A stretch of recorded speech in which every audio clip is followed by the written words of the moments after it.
Hola, ¿qué tal? Bienvenidas, bienvenidos a este Impacto Económico aquí en la pantalla de Telesur. Yo soy Laura Prada. De inmediato revisamos las noticias económicas principales de nuestro programa. En Argentina, el gobierno afirmó que en los primeros 6 meses de gestión logró mejorar el perfil de la deuda pública en pesos. Revisamos en contexto el avance de las fuentes de energía alternativas en medio de la actual crisis sanitaria de la COVID-19.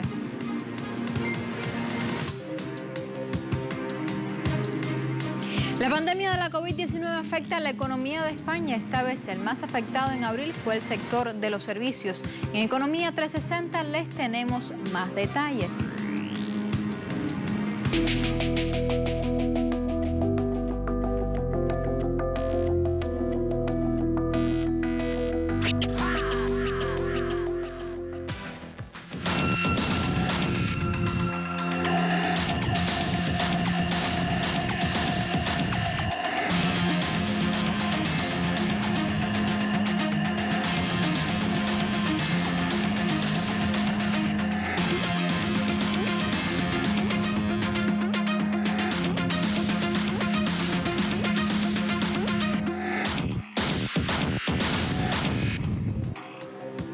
Iniciamos. El gobierno de Argentina afirmó que en los primeros 6 meses de gestión logró mejorar el perfil de la deuda pública en pesos. Un informe emitido por el Ministerio de Economía destacó la reducción de las tasas de interés a niveles compatibles con la recuperación económica y la sostenibilidad de la deuda. El Ejecutivo argentino también consiguió tender plazos de obligación y alimentar la participación de la financiación en pesos del total de la deuda.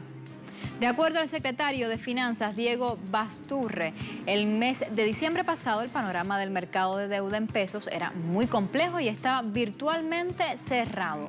Igualmente, los vencimientos para el año 2020 eran muy elevados y concentrados en el primer semestre. En lo que queda de este 2020, el gobierno enfrenta otros vencimientos de capitales e intereses por 1,04 billones de pesos, unos 13.848 millones de dólares, de los cuales 7.862 millones de dólares también pertenecen a acreedores del sector privado.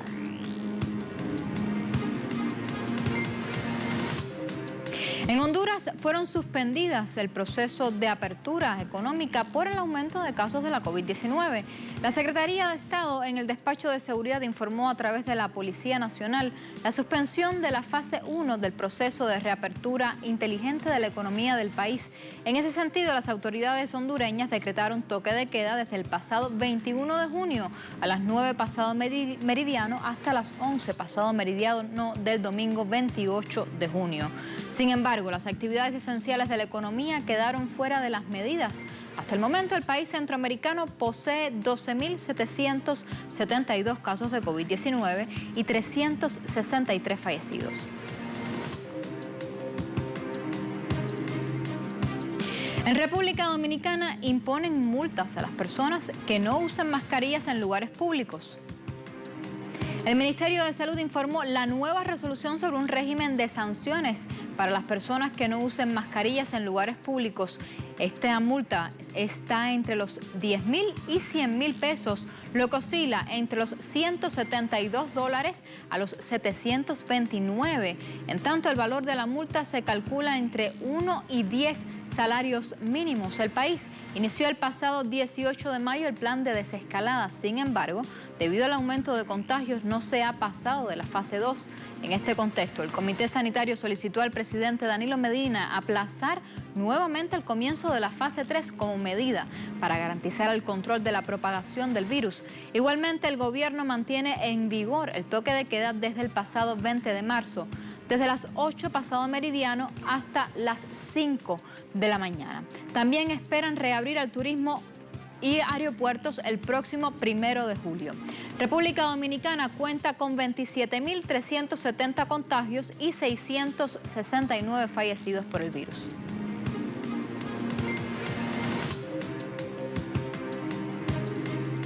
En Brasil, el sistema de lotería apuesta de cuota fija, o mejor conocida como apuestas deportivas, se incluyó en la lista de empresas estatales y servicios a ser privatizados.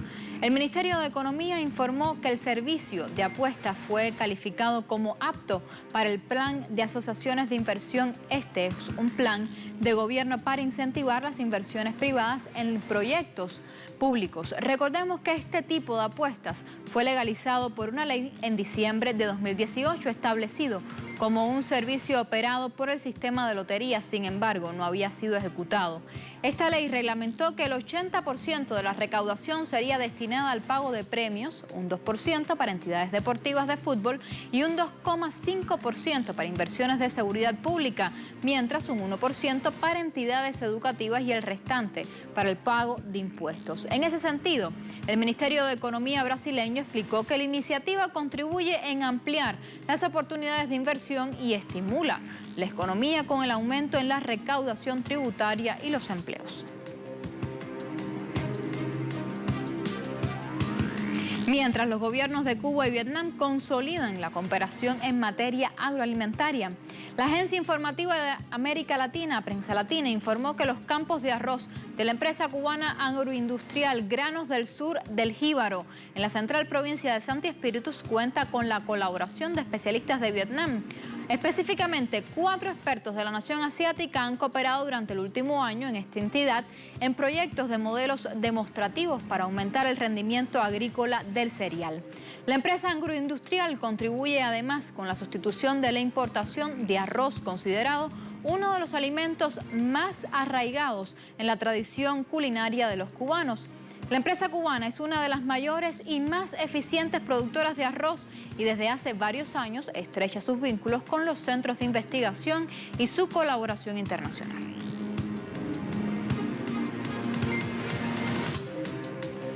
La Organización del Trabajo, la OIT, estima unos 850.000 ecuatorianos desempleados en el presente año, así lo refiere el portal de nuestra casa informativa, telesurtv.net. La OIT advirtió que en un informe que las cifras de desempleo en Ecuador se cuadriplicarían, lo que estima el Ministerio de Trabajo local para cuando finalice el año 2020 como consecuencia de los efectos económicos de la pandemia de la COVID-19. La ministra de Trabajo, María Paula Romo, había informado previamente que las consecuencias de la COVID-19 sobre el empleo redundarían en la pérdida de 200.000 puestos de trabajo. Ya en 2018, en Ecuador, unas 296.000 personas habían perdido sus trabajos y para 2019 la cifra ascendió a 311.000 trabajadores.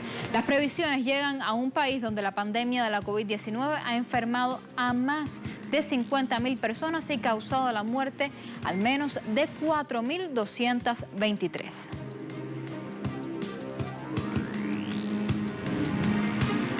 Hacemos una primera pausa. A la vuelta ponemos en contexto la eficacia de las energías renovables para enfrentar la COVID-19. Quédese con nosotros, ya regresamos.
Estamos de vuelta. La pandemia de la COVID-19 ha dejado cientos de interrogantes en relación al futuro económico del mundo. Sin embargo, una respuesta parece emerger de un campo en ascenso, provisto de sobradas muestras de eficacia.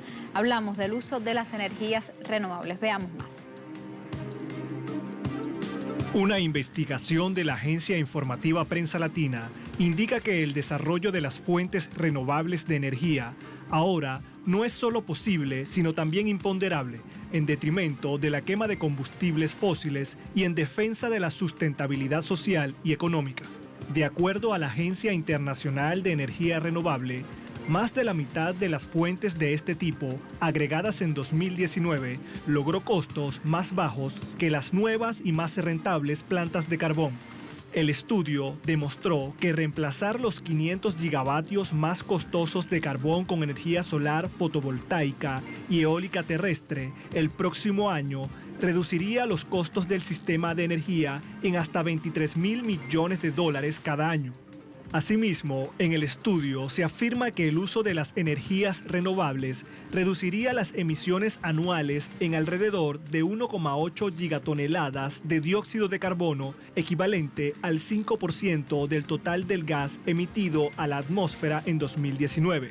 También generaría un estímulo de inversión de $940.000 millones, equivalente al 1% del Producto Interno Bruto Mundial.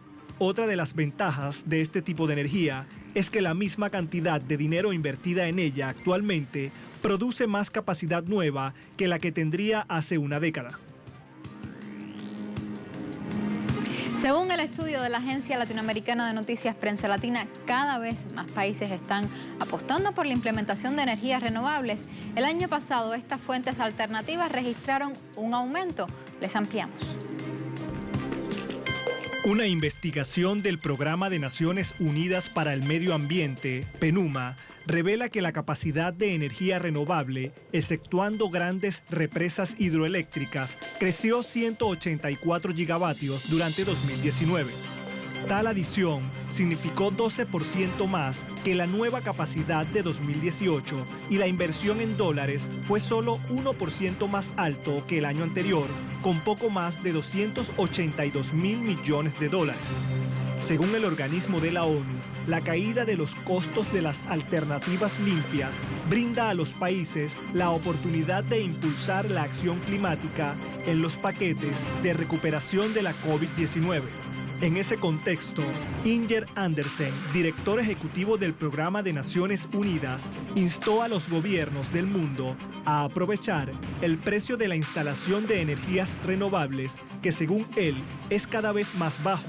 Sin embargo, los países del orbe deben hacer un esfuerzo para cumplir con el objetivo principal del Acuerdo de París, que contempla limitar el aumento de la temperatura global a menos de 2 grados Celsius. Esta meta requeriría la adición de alrededor de 3.000 gigavatios de energías renovables para 2030, dependiendo de la combinación de la tecnología elegida. El bajo costo de las energías alternativas está provocando la reducción o paralización de las operaciones de las plantas de energía a partir del carbón. Todo esto sin contar que dichas plantas de combustible fósil deben hacer frente a los efectos del coronavirus y a la competencia del gas.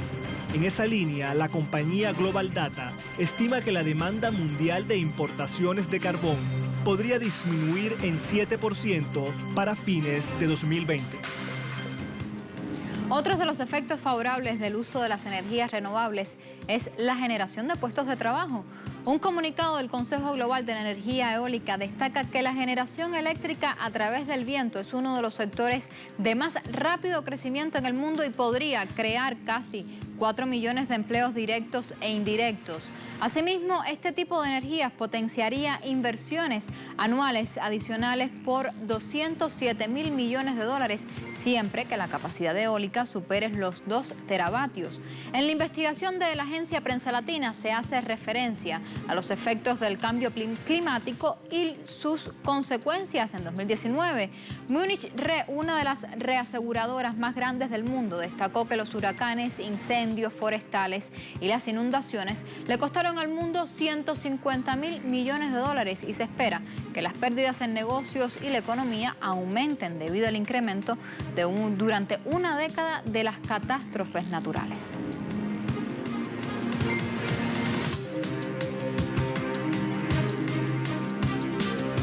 Momento para una nueva pausa. A la vuelta, la pandemia de la COVID-19 afecta el sector de los servicios en España. Esto en nuestra economía 360. Ya volvemos.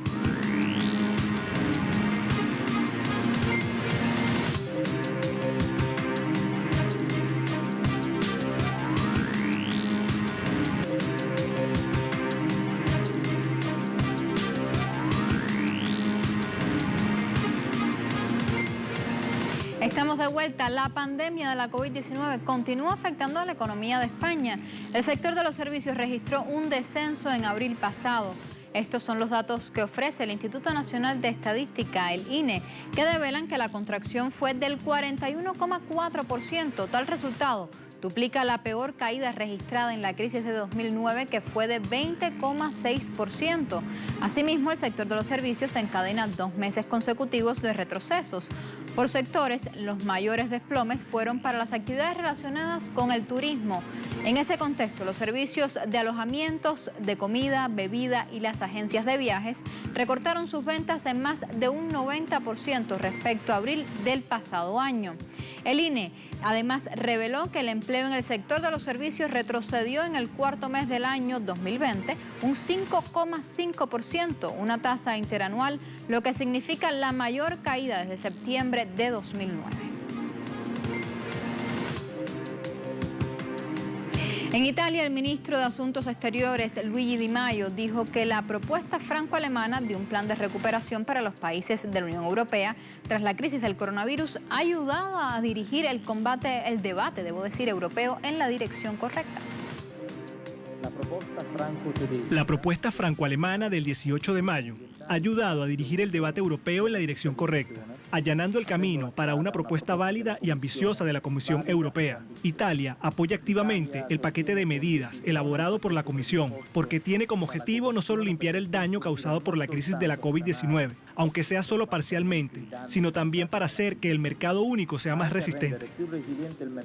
Y las acciones chinas mixtas cerraron este lunes a la baja con un 0,08% a 2.965,27 puntos, según el índice de referencia compuestos de Shanghái. Asimismo, el índice de componentes de Shenzhen cerró un 0,29% más alto en 11.702 puntos, mientras que el índice Shinext, la junta de empresas de crecimiento al estilo Nasdaq, del gigante asiático, ganó un 1,01% para cerrar a 2.342 puntos. De acuerdo a analistas, hubo una reacción ligeramente cautelosa, pero hay una amplia gama de cambios propuestos y es la primera modernización del mercado en casi 30 años. El intercambio de Shanghái se está haciendo para asegurarse de que los mercados realmente reflejen mejor la economía cada vez más tecnologizada de China. Mientras en Estados Unidos las empresas del estado de Alaska ya sienten los efectos del coronavirus, que ha limitado la llegada de turistas. Denali Brewing Company es una de las empresas locales que ya siente el impacto de una gran recesión en el turismo estacional de verano. La compañía está operando entre el 40 y el 50% su cervecería cerca de la localidad de Talkeetna. Tal situación ha llevado a la empresa a despedir a una parte de su personal para poder seguir funcionando. A esto hay que agregarle que la temporada de desescalada del Denali se canceló en marzo, lo que significa que cientos de escaladores no visitaron Talkeetna. Esto trajo como consecuencia una merma en los ingresos de los habitantes de esta localidad que viven del turismo. A esto se le suma que para mayo todas las compañías de cruceros más grandes habían pospuesto o cancelado por completo su temporada de verano. El turismo es un pilar de la economía de Alaska y representa alrededor de 2,8 mil millones de dólares en gastos de visitas de directores, según un informe de la industria encargado por el Estado en 2017. Mientras tanto, el empleo máximo se estimó en 52.000.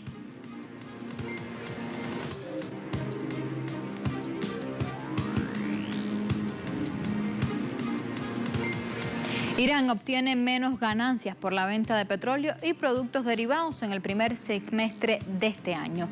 En tal periodo, el país persa solo ganó 8,9 mil millones de dólares por debajo de un máximo de 119 mil millones de dólares de hace menos de una década, según Mohamed Bagher Novakt, jefe de planificación y organización presupuestaria de Irán. Asimismo, las exportaciones no petroleras también han registrado una contracción producto de la pandemia del coronavirus. El descenso además ha provocado que el rial, la moneda iraní, anote caídas Analistas de mercado señalan que los problemas del real pueden continuar hasta que la epidemia esté bajo control y se vuelvan a reabrir las fronteras.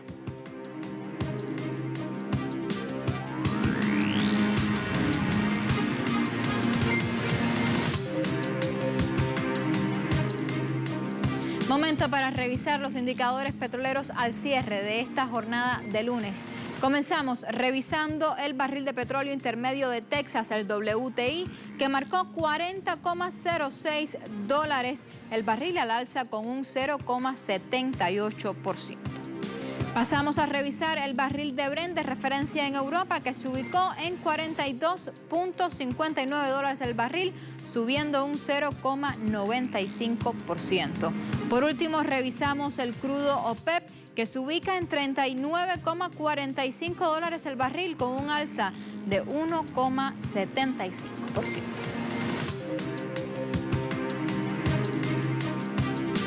Con estas informaciones ponemos punto final a este impacto económico. Usted continúe con nosotros y síganos en nuestras redes sociales. Hasta la próxima.